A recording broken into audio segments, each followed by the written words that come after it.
Now entering Nerdist.com. Hello and welcome to Today We Learned. Hello and welcome. Oh, that was weird. I had a weird echo there. Yeah. It's a little bit of a delay on my Spooky. voice. I was trying to go for like the sultry, like NPR type of show, like hello and welcome. And welcome. Today we're going to be talking about the habits of the Uruguayan ukulele tribe. Oh man, the ukulele tribe is such an interesting tribe. They're like the guitar tribe, but smaller. Yeah, well, they've just recently been discovered a couple years ago. Prior to that, they had no contact with human civilization, which is interesting because their ukuleles look just like our ukuleles. But first, we need your money. We are desperately in need of cash. Please, the terrorists have taken over the building. We need $1,000 in order to make our goal this hour. Otherwise, they will start executing hostages. And is this too dark considering what's going on in the world right now? I hope not. I hope not. But the point is, if you donate today, you'll get a free tote bag. And guys, we have a fantastic show for you today. Hold on. Don't, we're going back. Sorry. You're glossing over. If you donate, you get a tote bag. But if you donate even more, you get a tote bag with a boxed set of every episode on CD that nobody uses anymore. Single leaf of kale.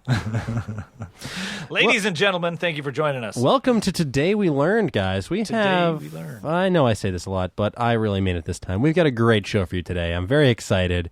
This guy, very funny guy. I've been trying to get him on the show for a while, and finally the stars, our schedules, our Trapper Keepers aligned. We were able to get him in here. Yes. You know him from a bunch of places. If you're a fan of video games, you've probably heard him on the DLC podcast with Jeff Kanata on the 5x5 network.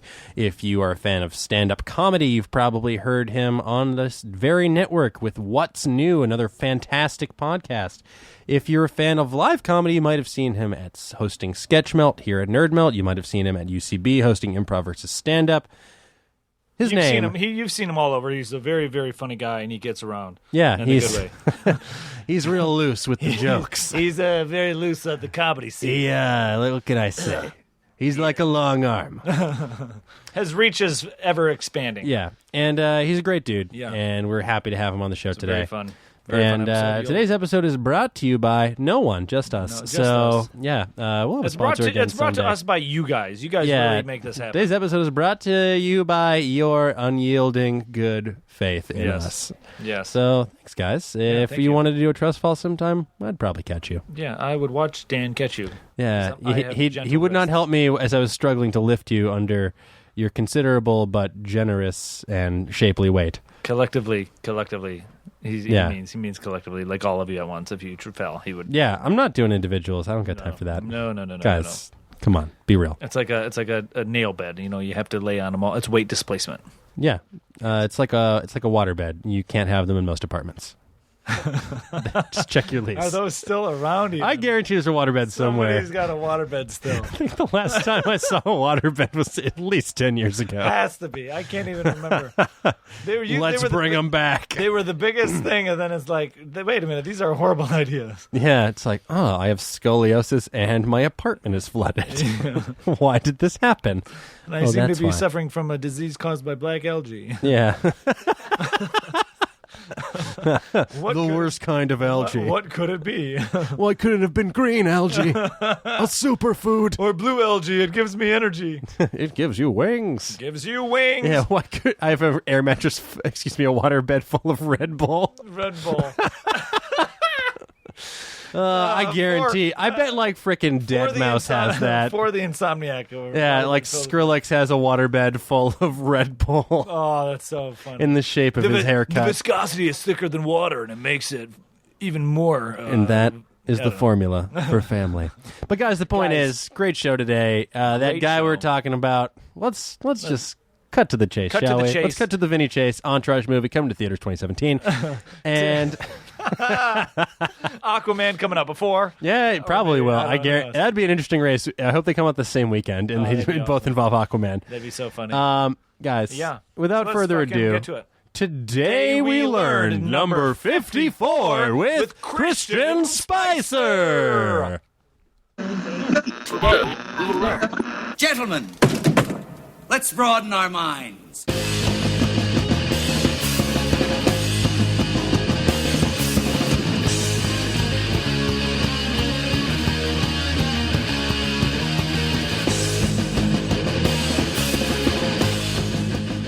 Welcome Welcome. to Today We Learned, a podcast of knowledge. Yeah. Welcome to Today We Learned, a podcast. That's exactly what this place Is there is an echo in here? There's an echo. Or is it just me? It's me, too. It's not just you. I'm all alone. It's also me, and it's also our guest. There's three Yeah, of us. And four of so us. you recognize There's our five. voices. I'm Dan. Yeah, and I am Razzle. And with us today, Is the very funny Christian Spicer, ladies and gentlemen. Say hello, Christian. Hey, what's up, everybody? Happy to be here. Yeah, you might- Go ahead, Dan. you might know his dulcet tones from another podcast on this self-same network called What's New. You recognize that stuttery, nasally voice from other podcasts. Yeah. He's also the co-host of Uninformed Opinions podcast. He does the Sketchmelt at Nerdmelt, and he's on 5x5.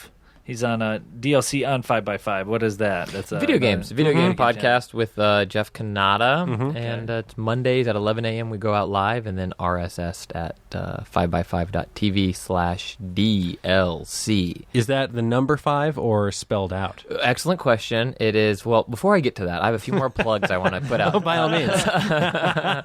It is the number 5. The number 5. Yeah. Number 5 by BY. It's the internet. And just do-do-do-do-do, and then be like internet work. Yeah. How does that? Xbox on. Siri. Siri, hold me. Tell me it'll be okay. I think the only time my Xbox One turns on is when I hear when people in podcasts say it. Yeah. I turned it on and it's sad, man. Hold on. Does that really do that? You can tell your Xbox. You can, if you have the Kinect plugged in, you run the cable box through it, you can use voice commands. I use that at home. I mainly use it to control my cable box. There haven't been a lot of great games for Xbox One so far. Sunset Overdrive. This podcast brought to you by Sunset Overdrive. Ooh, no, Snap into it! I'm excited about that game. Yeah, I think it's fun. I'm pretty stoked about that one. So you can legitimately change channels with your voice? Yeah. Kind of. Yeah. ESPN, not E. No, Xbox, go to ESPN. HD. High D. Just use the remote, Dan. Quit yelling in our house. Shut up, Aunt Bertha. Yes. Yes. Yeah. I'm sorry. Stop listening. Can we start? Hey guys, happy to be here. You might recognize my. Today we learned never book Christian. So, as you may or may not know, we usually like to start off the show by having our guest either give a fact about themselves that people might not know or something that they learned recently. Yeah, so I can do both, but something I learned recently, it looks like everything's going to be fine, but I spent Labor Day weekend 3 days in the hospital with my daughter. Oh, no. And yeah, anyway, guys, Debbie Downer. But it's like we all know this, I think, at some level about ourselves, but what I learned is just how sad happy people in hospitals make me, if that makes sense. Like happy patients, like people that I know are I don't even know if they're there for a long time, but like they're in a room and they're admitted to the hospital and they seem to be in good spirits.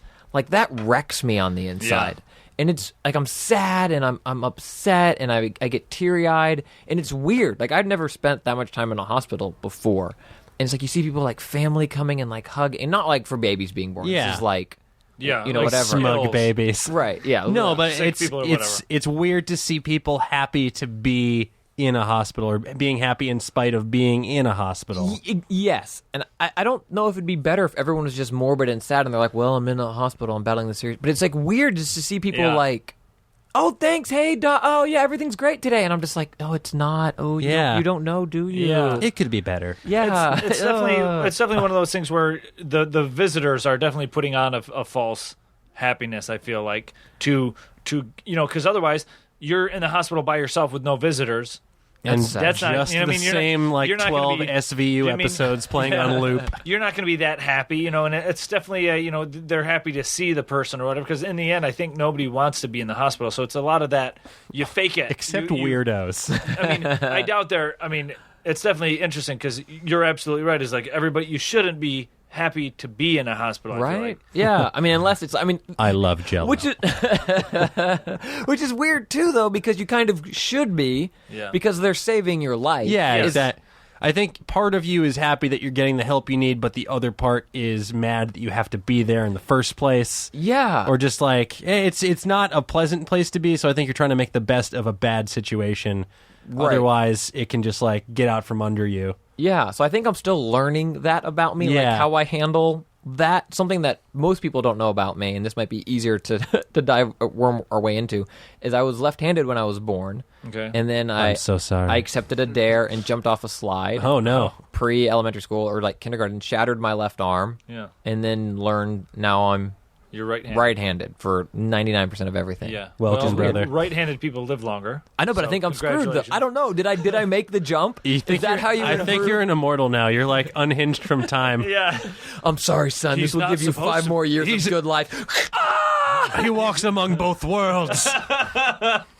He's not supposed to be right-handed, but he is. He is the Conundrums. Southpaw coming 2015. Yeah. He cannot be killed. There can only be one hand. I'm Blade. I can be a vampire and I can go out in the day. I used to be left-handed and now I'm right-handed, so back up, bro. I have been defeated. Southpaw 2, ambidextrous. Back in the paw. Yeah. We were talking about video games earlier. Christian, you like video games. You're a video gamer, right? Yeah. You're into that. Too much. Too much. Yeah. Here's a couple fun facts about some video games. Kirby, you guys remember Kirby? Everyone's favorite pink marshmallow who loves eating people and Yeah. wearing their hats. Do you know how he got his name? Bad translation from a Japanese character coming over to America. That's my guess. Ooh, zing, no. Close. Close. Oh, so close. So close on the mornings, dude. Those Alanis tickets are not yours. Not yours. I love every comedian's or everybody's like morning radio Yeah. show is like it's kind of like Don Knotts with a it's like that. It's just imitate the worst person you would Ladies never and want to speak gentlemen. with, and then you have your morning radio shock Exactly. jock voice. Kirby is named after a gentleman by the name of John Kirby. He was a lawyer, and he represented Nintendo in a case against Universal Studios. Universal Studios, when Donkey Kong came out, sued Nintendo over like copyright infringement because of the based off of the movie King Kong, which came out in the 70s. However, John Kirby realized and looked back at a lawsuit that Universal Studios had with the original King Kong copyrights and said that their movie was based off of the book King Kong, which was in public domain. So John Kirby used that same lawsuit and proved that the Donkey Kong characters for Nintendo were public domain off of the book. So you might say that he ate Universal and wore their hat. No, it doesn't work. So he ended up saving Nintendo, a lot of money, and they ended up buying him a boat. Then they ended up naming the character Kirby after him. Fun fact, Kirby was a... Do you guys remember the Adventures of Lolo? Yeah. Yes. A lot of people don't when I bring that up, and it's one of the most fun puzzle. It's one of the most fun video games I've ever played because I'm a huge fan of puzzle games, which is why I really like the Portal games. So good. And it's kind of similar to an extent. Like it's it's each level's a room, and Right. you got to get out of it. Yes. And the Adventures of Lolo is a fucking good game. I would say they're similar in that regard, but different in that Portal's amazing. Adventures of Lolo was amazing in '89. So it's okay. So it's no longer amazing. Well, it's still amazing. Like it'll take you. I'd like to see you play Adventures of Lolo now and see how fast you can beat it. Some of the levels are really fucking I could beat it really fast because I'd be like, "This sucks." I don't like these graphics. Next. Couple other another video game fact here. I got two more for you. The clouds in Super Mario 1 are the same as the bushes. They're the same graphic. They're just different colors. So the clouds match the. The clouds match the ground The drapes. Match the drape. The drapes match the clouds. That makes sense. Yeah. I didn't know that, but that makes sense. Yeah. Dan, you Resource pulling up saving. a photo, are you? No, I was looking up I don't need something to look else. at clouds. I know what they look like. Fair enough. But no, you guys know Mega Man, right? Yeah. Mega Man 2 is the best video game ever. Don't dispute me. I will win. You might get disputed. No, it's it pretty is. good. Mega Man 2 is the best game. So you're not a fan of the slide mechanic? It's okay. Don't worry about it. Yes, it's pretty good. But Slide mechanic, so what is that? Mega Man, Mega Man 3. Mega Man was not his original name. No. In Japan, he was known as Rockman. But unfortunately, when he was ported over to the United States, rock had a very different connotation. It made people think about crack cocaine, which was a huge epidemic at the time. So they invented the name Mega Man instead for an American audience, and that happened to stick. Which was actually originally going to be Meth Man. Yeah. But they were like, oh, why do we have all these drug references? They're like, they'll never make a show called Breaking Bad. And then 20 years later, the rapper Method Man came out. Yeah. And then all those actors like Dustin Hoffman were like, he's ruining the craft. There's a lot of stuff like that. There are, like, Dr. Wily is Eggman in Japan. Or you mean Robotnik from Sonic? Yeah, Dr. Robot. Who's Dr. Dr. Wily's Mega Man? Dr. Wily's Mega Man's like weird inventor, mustachioed villain, bad guy. Yeah. Dr. Light was his inventor. Yeah, Dr. Light, right. But yeah, Robotnik is Eggman, the M. Bison, Switch and Street Fighter. Yes. Where like it's Balrog and M. Bison are Yep, those were reversed switched. or Those something were like reversed. that. Yeah. And Resident Evil versus Biohazard. Like, what I love about all of that stuff is that these are Japanese games with English word names, Yeah. but then they still change when it's not as if it's like, oh, in Japan, well, a direct translation would be man who is mega and strong. Yes. In the U.S., we call it Mega Man. No, it's like, oh no, in Japan, it's Rock Man. Yeah, just something. And we completely- translate that to the U.S. Yeah, Yeah. whatever it is. That's funny. Yeah, because Mega Man really like there's nothing rock about him. At least Except for, well, yeah. I mean, I guess on Mega Man 1 there was only 6, and there was the Cut Man, and then there was that like Boulder Man. yeah. And that was really rocky. Like that level was all rock. Not to put you guys on the spot, but why? I wonder why Rock Man? Like, I don't know that. I don't Yeah. know if listeners know that. But Yeah, I wonder why. Like, what is the? What It's not did the it derive from? epidemiology of that, but like, yeah, what was there? Is like that's cool. Oh, well, I love Rockman. rock and roll. Yeah. So, Do you, that is an excellent Rockman? question. Do you have a Rockman? yeah. We want to Rockman too. I wanna rock on. I don't know. yeah, it was a reference. Okay. Yeah, it was a reference to the music genre because his sister, Robot, was named Roll. So together they were rock and roll. So he had a sister in Mega Yeah. Man 1? In the Japanese he's- versions? He never had a sister in Mega Man 1. There was no sister. There was the 6 robots he fought that was really hard to fight. Franchise. Then there was Proto Man, which came out in Mega Man 4, I believe. Or was that in 3? I don't know. Because Mega Man 2, there was the Item 1 and Item 2 and Item 3. Then in Mega Man and 3... a password save state. That was Yes. what's revolutionary about Mega Man 2. Absolutely. Yeah. It was one of the first games to have a password save state. But then Mega Man 3 introduced the slide, bro. It gets a nod above 3. I mean, above 2. Hold on, the slide. Listen, Adventures Oh, of yes, Tron the Bon or slide. GTFO. Mega Man 3, okay, you did have the slide, but you had the Rush Dog instead of the items, and then they kind of made it... It was a little too cutesy for me. Shovel Knight, current game on the Wii eShop and on Steam. Mm-hmm. Excellent. I've heard good things about it. It's like a throwback to classic Hints Mega of Man Mega style. Man, hints of DuckTales. Yeah. Oh, DuckTales was a fun game. Fantastic. Speaking of games, we'll keep it in here, then we'll vacate the games for those of the non-gamers out there, much like myself. You fake gamers out You there. fake gamers, I'm a fake gamer, but it is what it is. The old games, I'm an old gamer. Like this game, Qbert. Do you guys remember Qbert? Just Yeah, a of reboot course. just came out. Qbert was such a fun game when I was growing up. I remember I had it on Commodore 64. My dad had a Commodore 64, and we would play it all the time. Then there was the Buck Rogers game. I don't know if you remember that game on the C64. It was really, really fun anyways. But Qbert, according to an article here on Mental Floss, when game developer Gottlieb's Warren Davis was the Warren Davis and Jeff Lee created Qbert for the company Gottlieb. When they started to create what would become Qbert, they initially called their project Cubes after the MC Escher-inspired boxes that the main character hops around on. They're like three-dimensional cubes. After they added the ability to shoot balls of slime from the character's snorkel-like nose in order to defend himself, they changed the name to Snots and Boogers. But when it was decided that the slime ball shooting made the game too complicated, they removed that.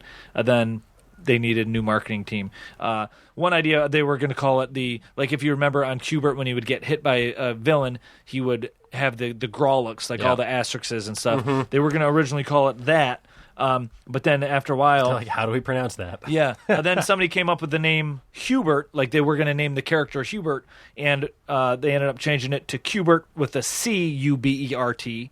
Then when the guy was designing the logo and everything, he changed it to the letter Q, then the asterisk, and then B-E-R-T. Yeah.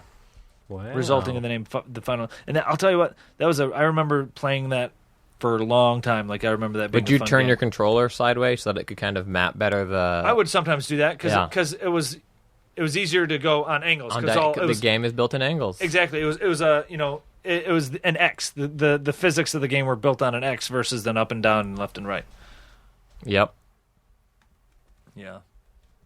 Completely off video games here. I learned this today. I love this movie so much. It's one of my favorite comedies, but I never realized this until now. Joan Rivers passed away today. Rest in peace. We're recording this on the day Joan Rivers died. She was the voice of Dot Matrix, the female C-3PO in Spaceballs. I did not realize that till today. I'm like, holy shit, that was her. Yeah. Yeah, that's something I learned. I also loved her in Muppets Take Manhattan. Oh, yeah. I remember that. She was funny. She was good in that movie. She's funny in a lot of things. It was, I mean, she lived a good life. She was very funny. Rest in peace. Rest in peace. Yeah.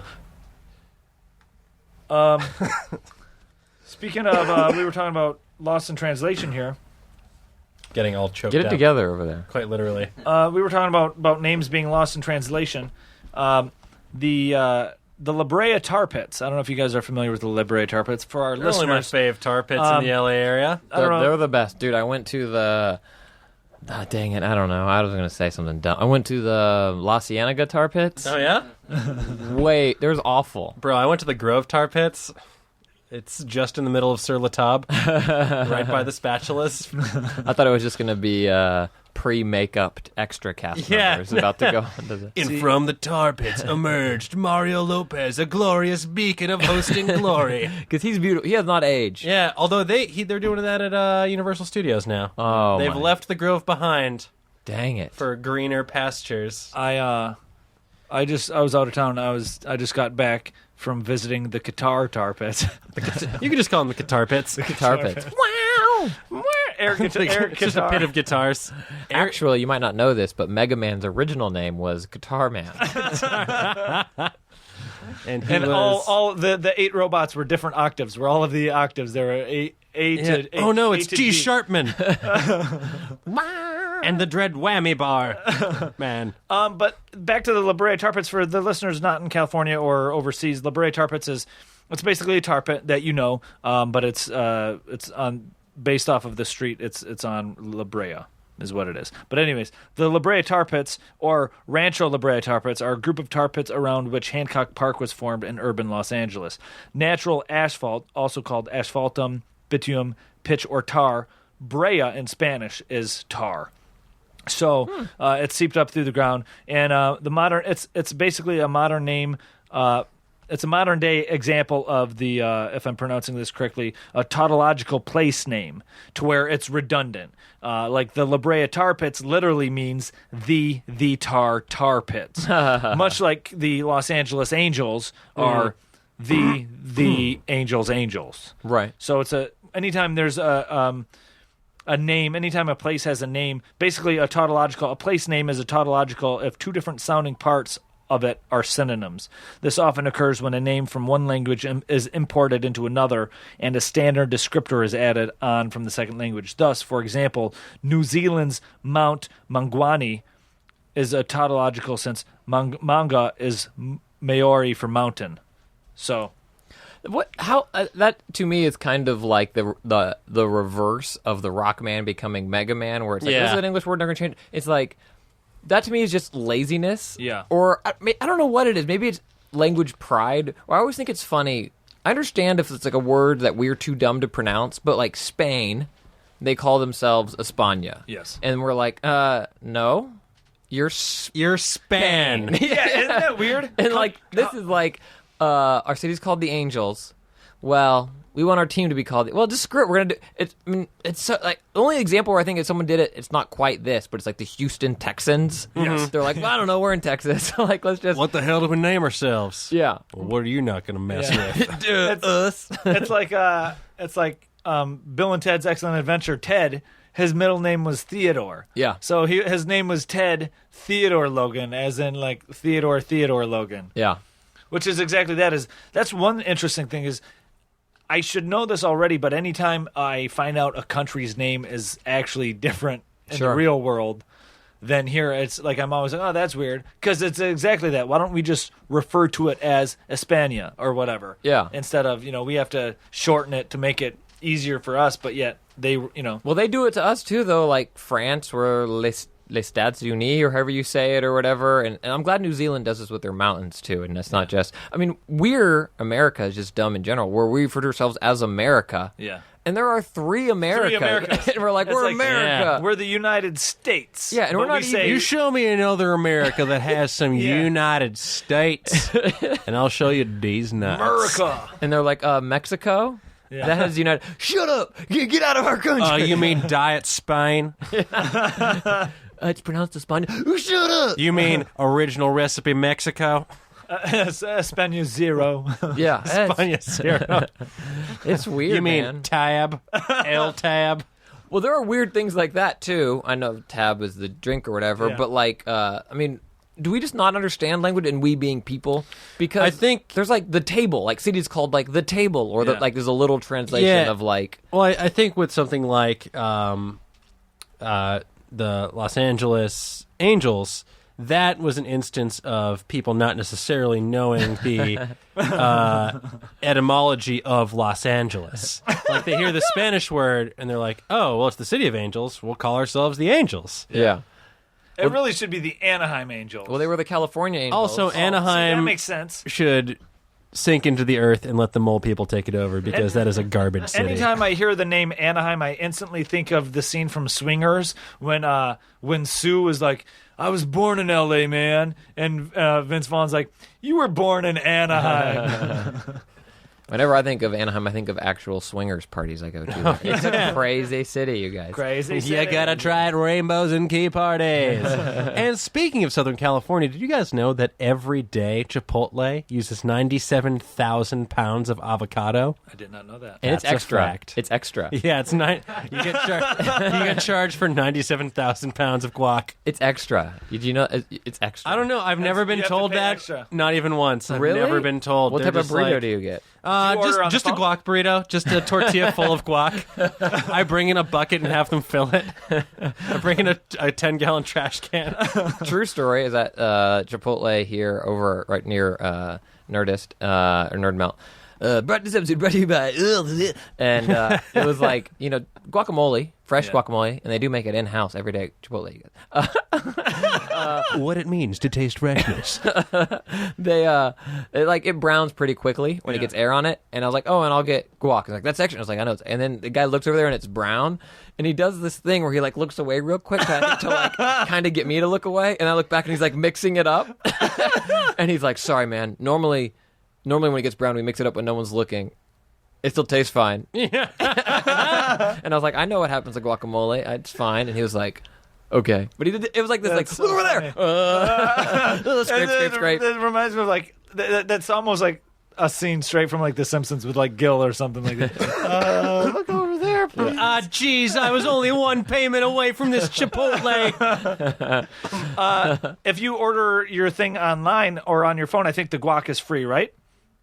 Isn't no? There's not anymore. Aristotle, you told me that. That's what I thought, but that's because I get it veggie. No, The Okay. veggie burrito is not charged extra for guac. So here's a pro tip for But Bring there your own there's, meat. There's a website called Hack the Menu, and it tells you all these secret things you can order off of various restaurants. This And episode brought to you by some Right, of them are hack the menu. Some of Bring them your are. own Some of them are. meat.com. Some of them are free. Some of them are not. But one also thing at Chipotle, if you get a burrito, you can ask for like I can't remember what the name of it is. It's like a quartara or something like that. It's like a quesadilla meets like a burrito or whatever. It's like a burritella or something, whatever it is. What? I don't fucking know. Quesadilla? No, but look it up. Look it up on Hack the Menu, and it's a thing where they melt cheese on one of the This burritos. is sounding a lot like Taco Bell here. No, dude. Yeah. Yeah, but and It's the Doritos, Locos, Tacos, Burritos, check this out. Bolos. But here's the deal. It's they melt the cheese on one of the tortillas, then they put another tortilla, so they double it up. And then you get a double tortilla burrito with cheese in the center.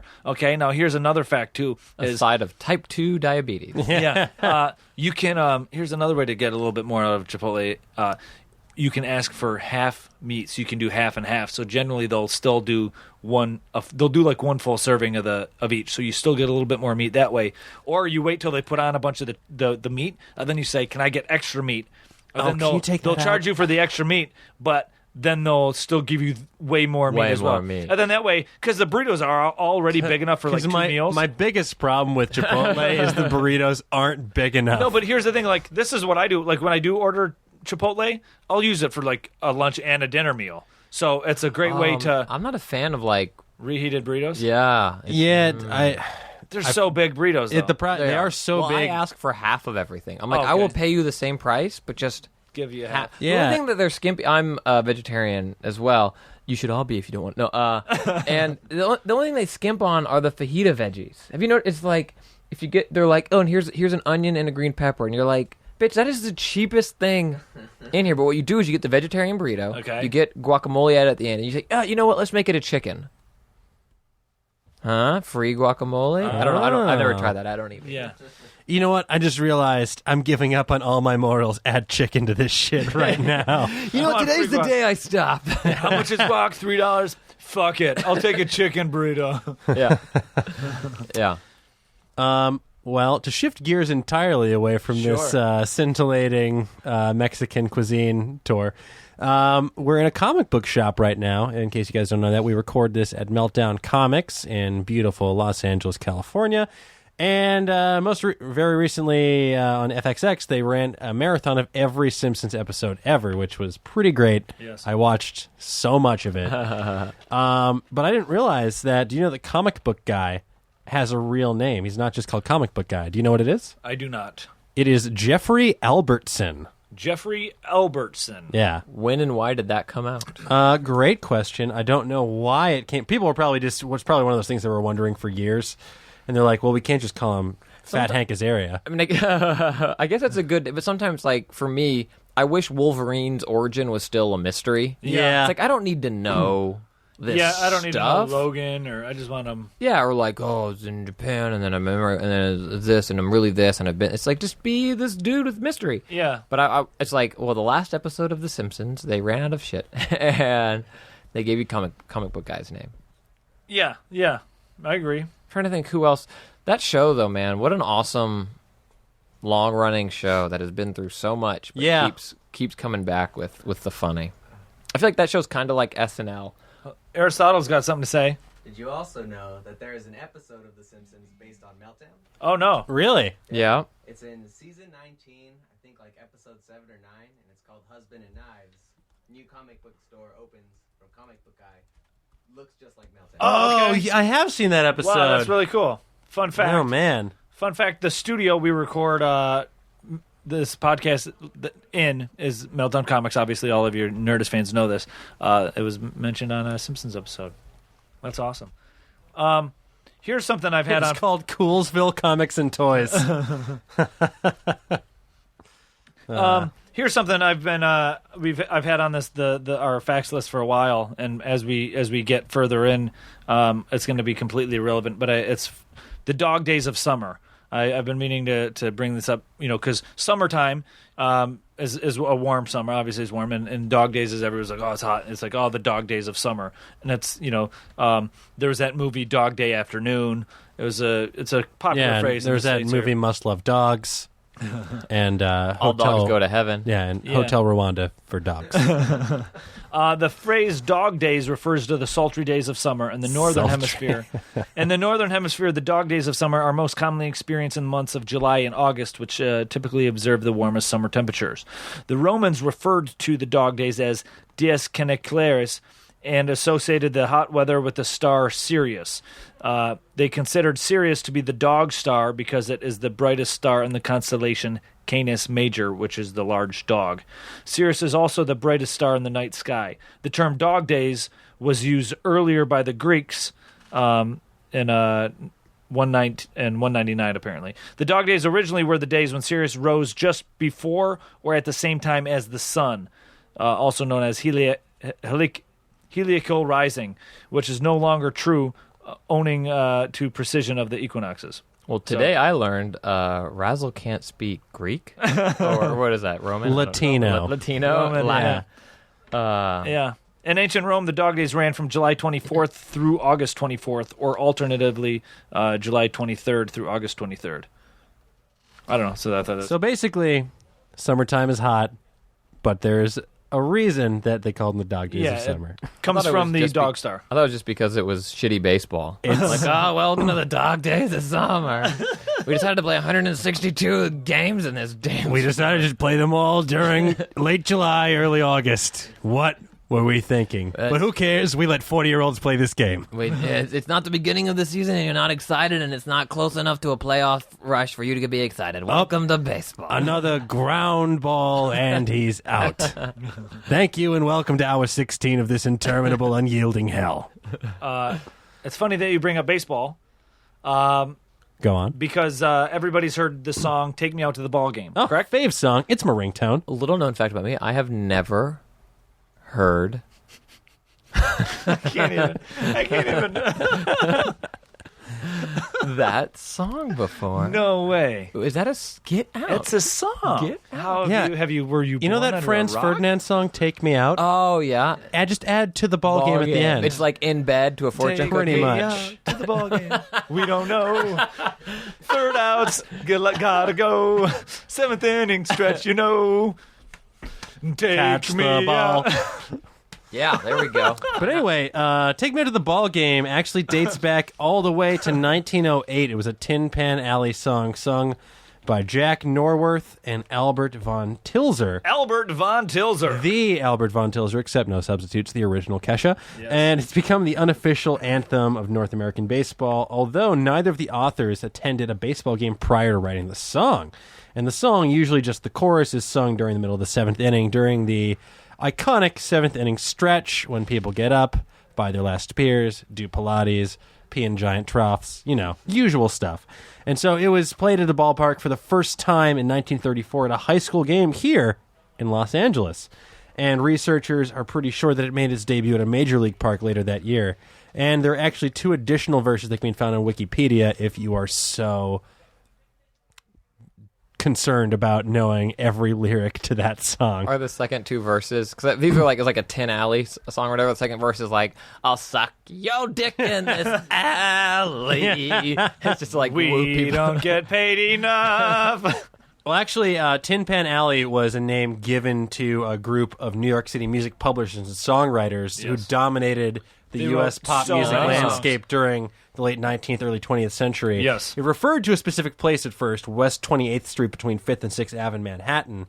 And there is actually a plaque on the sidewalk of 28th Street between Broadway and 6th that commemorates this fact. But it was more referring to this group of singers, songwriters, They wrote a and lot of- hip-hop yeah. DJs. I thought it was just like dudes barking like, hey, Hey there! hey there at the ball. We got a hit here, Brad. Now that's what I call a Let's go. great depression. Am I- For instance, one of the more popular songs written in Tin Pan Alley by the Tin Pan Alley writers was "By the Light of the Silvery Moon." By the light That's all you can do. of the silver. Careful. Public yeah, we don't have the ASCAP fees. for public this. domain. Are you sure about I that? don't know. You got to call Jack Kirby. John Kirby? Jack Too Kirby's a soon. John different Kirby. Jack Kirby's a very different. Jack Kirby's like, I don't know. I'm dead. I invented Batman. I invented Captain America. Bob Kane invented yeah. Batman. I'm Bill basically Finger. I'm on this Bill show Finger, and I yeah. just put out I just sneak in bullshit facts. Yeah. And they're like, Jack Kirby did not invent. I heard it on today. I guess Well- it has to be true. I learned it. I can't unlearn a thing. Bob Kane. I heard it on the You internet. It can't must be teach an true. old listener new facts. Nope. Mm-mm. Well, we are in a comic book store recording in the upstairs, and not only do they sell comic books, but they also sell action figures. What? They also sell. You mean dolls? They also You sell mean things with girls play with? paraphernalia. Yeah, dolls. They sell dolls, ladies and gentlemen. They do sell a lot of dolls. They're not Lot of dolls. They're collectibles. Yeah. Posable they're- collectibles with No, 23 points of I will say they articulation. do have some kung fu grip. They have a lot of really cool stuff here. It's and, very cool. If you are of weak will and you're worried about your wallet, just keep your eyes shut when you're walking in here. Here's the thing. I'm Use not Braille. I get it, and I don't get it. But if I was loaded, if I was like Scrooge McDuck rich, I would buy a lot of stuff in here. Yeah. and just have it sitting around to look at, because there's a lot of cool shit in here that is completely pointless and collects dust. But if I was rich, I could find space to put it. Yeah. But anyways, back to the action figure. The term action figure was first coined by Hasbro, Hassenfield Brothers, also known as, in 1964 to market their G.I. Joe figure to boys who wouldn't play with dolls. A similar toy named Johnny Hero was introduced by Roscoe Industries for Sears in 1965, but was known as a boy's doll since the term action figure had not gained widespread usage at that point. Fuck you, Sears, for not being creative enough. Please, Mother, I'd love a boy's doll from Sears. We didn't get the catalog yet. And khakis. And one dress, please. Maybe a crushed velvet sailor suit. First we get the dress. An oversized lollipop. First we, the propeller hat. Sorry. First we get the dress, then we get the khakis, then we get the boy's doll. Then we get the... What is Then that? we What's get that? fucking laid. And then we perform in the 10th Street Alley. Hey! G.I. Joe was initially a military-themed 11.5-inch figure proposed by marketing and toy idea man Stan Weston. Classic Weston. 13 inches on a good day. Heyo. I love how it's by marketing and toy idea man. He's not just an idea man, he's a toy I'm not just a marketer. I'm an idea man, see, but just for toys. I Cars tried can't do cancer, it. but I can't make a toy of it. You rip it up. It featured changeable clothes with various uniforms to suit different purposes. Now, in a move that would create global popularity for this toy, Hasbro also licensed the product to companies in other markets, such Case as in point. Britain. Action Man. Action So, Man! 1966, Palitoy, a company called Palitoy, licensed a copy of Hasbro's, quote, movable fighting man, G.I. Joe. It was originally produced and sold in the UK and Australia by Palitoy Limited of Colville, Leicestershire. That's Palitoy in Colville, Leicestershire, from 1966 until 1984. Please send a self-addressed stamped envelope to Palitoy. Where it will be Colville. summarily burned for coal. Yeah. So that's a bit interesting. Man, action figure. Everybody I used takes to have action figure. so many recently. G.I. Joes, but I came after I didn't have any like the big like 11.5-inch ones. I had the smaller ones that had like the little rubber a rubber band connecting the torso and the legs. That Those way were when like they the- broke, you'd get some really fucked up narratives like, I saw my buddies die face down on the shit. I saw torsos and limbs littering the landscape. Those are the ones that really blew up G.I. Joe. Yeah, were because the those are the popular ones that were based on that. Those are the ones that Based off the- tied into the the comic animated book series and and the the comic animated book. They had, it was purely marketing. It was purely to sell toys. They had different. The villains looked differently. They had toys and guns and planes and gadgets. I had a bunch of those as a kid. However, though, when it comes to G.I. Joe, I had way more He-Man and Thundercats. Oh yeah, toys you than, were a Masters of the Universe I was a fan. Masters of the Universe and a Thundercats Thunder. versus that. They're all good. If you haven't, if you're a youngin', the early seasons of OG G.I. Joe are good. Like, up into the movie. Like, yeah, it was like... I still love the movie. the movie's good. Yeah. I think you can watch the movie, but I wouldn't necessarily go past that. Whatever, season 4 the or fact whatever. that Roadblock exclusively speaks in rhymes. You go in there, you won't survive. The plant's in there, Joe's alive. Yeah. Someone was making WGA minimum. Fun fact: that movie was Or supposed maximum. the movie was originally supposed to be a little bit bigger budget and released theatrically, but after the Transformers movie failed to deliver, What? they ended It up was so good. They ended up releasing. I know Transformers was awesome, but it didn't do as well. And they there was another movie, I think they My Little Pony movie that they released as well. If I There was a remember Care reading. Bear one around that same And time, too. those also didn't do too well, which that they lost a lot of money on, so they couldn't afford to release the G.I. Joe movie publicly and in theaters and all that stuff. So it was kind of forced to be aired on television in parts. And yeah. So I know, Christian, you got to get out of here soon because you got an awesome Sketchmelt show going on downstairs. Yeah, if you're listening to this right now, it's at 8:30 tonight. I don't know, when does this go out, guys? Is this live? This goes out an hour ago. Okay, great. So 2 hours from now, you guys are going to want to... Hey, guys, I think we're being swatted. Hold on. Oh, no. Get on the floor. And Flip out your dick. Wait a minute. That's not us. You can't You have the say that. right to remain sexy. The gamer girls' bachelorette parties are fake SWAT teams. I think that'd actually be funny.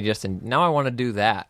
I want The to strip swat someone. Yeah. Next time I know someone's playing like on Twitch, I'm going to strip swat them and just send it and they'll be like, get on the floor and suck this dick. Bop, bop, bop, bop. Get on your knees and open wide. Time to get a teabag hit.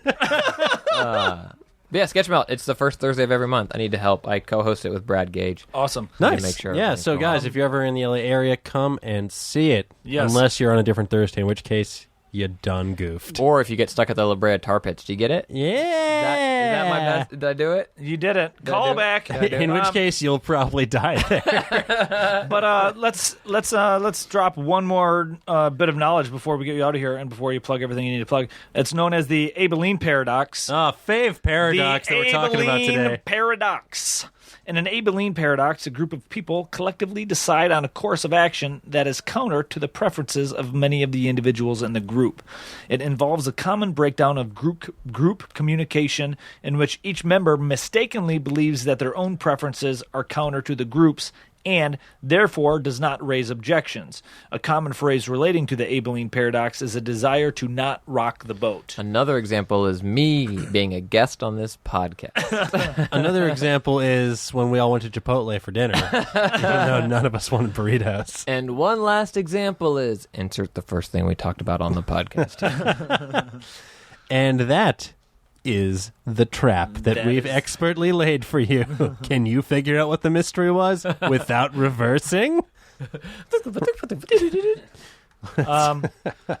that's I came across that and I'm like, that was interesting because a lot of times when you are in group settings or you're trying to decide on something, it's like, oh, let's do this, when really nobody wants to, but they don't want to offend everybody else agreeing on doing that. So it's also, you don't want to rock the boat when everybody else in the boat doesn't want to be in the boat also. Do we have examples of that throughout history? I know that I'm putting you guys now totally on the spot. Let's see here. But I feel like that's like the anti-Cuban Missile Crisis. You know what I mean? Or Yeah, like, what's the pretty much. reverse? I think the best example is I think the honestly best example. ordering takeout with a group of people. Like that is where I know that's happened with my friends for a fact. Everyone's like, I guess we'll get pizza. You want pizza? Yeah, sure. Let's I get like pizza. that, yeah. It's We like, got kind of anything. I'm fine with anything. Fuck. do you have a preference? No, I'm down yeah. for anything. I'm good for whatever. I'm not down for anything. okay, so- I'm never down for never down. anything. On the Wikipedia page here, the theory is often used to help explain extremely poor group decisions,